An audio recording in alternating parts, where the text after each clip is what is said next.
बिस्मिल्लाहिर्रहमानिर्रहीम। अस्सलामु अलैकुम वरहमतुल्लाहि वबरकातुहू। इंशाअल्लाह आज मैं आप सबसे बहुत ही इम्पोर्टेंट मौजू के ऊपर बात करूँगा।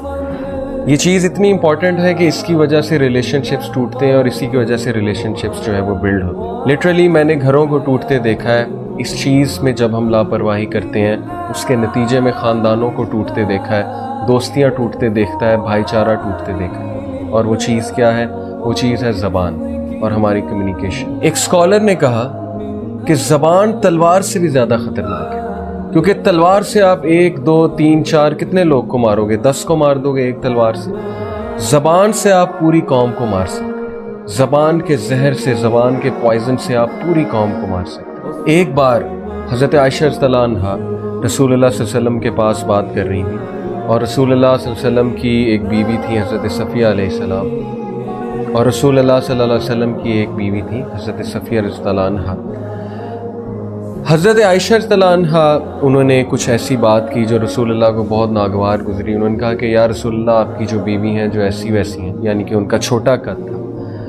तो डू यू नो कि रसूलुल्लाह सल्लल्लाहु अलैहि वसल्लम ने कहा कि आयशा, आपने इतनी कड़वी बात की है कि अगर इसको समंदर में मिला दिया जाए तो सारे के सारे समंदर कड़वे हो जाए। कैन यू बिलीव इट कि रसूलुल्लाह सल्लल्लाहु अलैहि वसल्लम इस बात को कह रहे हैं कि कितनी कड़वी है। और यकीन जानिए कि हम रोज़मर्रा अपनी लैंग्वेज में, अपनी बातों में कैसी फजूल बातें करते हैं। कितने लोग को कोसते हैं, ताने देते हैं, मीम्स बनाते हैं, उनका जोक्स बनाते हैं, उनकी चुगलखोरी करते हैं, बैक बाइटिंग करते हैं, और किस किस अंदाज से एक दूसरे को पुकारते हैं, एक दूसरे का दिल तोड़ते हैं। इस्लाम तो इतना ज़बरदस्त वे ऑफ लाइफ है कि ये इंसान की एक एक चीज़ का ख्याल रखता है, एक एक एहसास का ख्याल रखता है। कैन यू बिलीव इट कि रसूलुल्लाह सल्लल्लाहु अलैहि वसल्लम ने हमें ये भी सिखाया कि जब 3 लोग बैठे हों तो 2 लोग सरगोशी ना करें। क्यों? क्योंकि तीसरे को बुरा लगेगा, तीसरे को ये एहसास होगा कि शायद मेरे बारे में कोई बात है या शायद ये मुझे इंक्लूड नहीं कर रहे।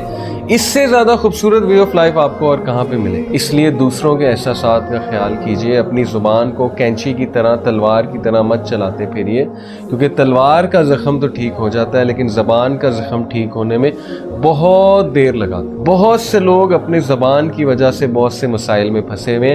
खुदारा अपनी ज़ुबान को काबू में कीजिए। खुदारा अल्लाह ताला से पनाह मांगिए अपने ज़ुबान का गलत इस्तेमाल करने के लिए, क्योंकि जहन्नम में सबसे ज़्यादा लोग ज़बान की वजह से जाएंगे। ये मैं आपको एक हदीस का कॉन्टेक्स्ट बता रहा हूँ कि एक सहाबी ने रसूलुल्लाह सल्लल्लाहु अलैहि वसल्लम से पूछा कि क्या ज़बान की वजह से भी लोग जहन्नम में जाएंगे? तो अल्लाह के नबी सल्लल्लाहु अलैहि वसल्लम ने कहा कि सबसे ज़्यादा लोग ज़बान की वजह से तो जाएंगे। ऐसी तो रसूलुल्लाह सल्लल्लाहु अलैहि वसल्लम ने नहीं कहा ना कि अगर तुम मुझे ज़बान की और शर्मगाह की हिफाजत की गारंटी दे दो तो मैं तुम्हें जन्नत की गारंटी दूँ। तो ब्रदर्स एंड सिस्टर्स, प्लीज़ अपनी डीलिंग्स में ज़बान का ख़ास ख्याल रखिए।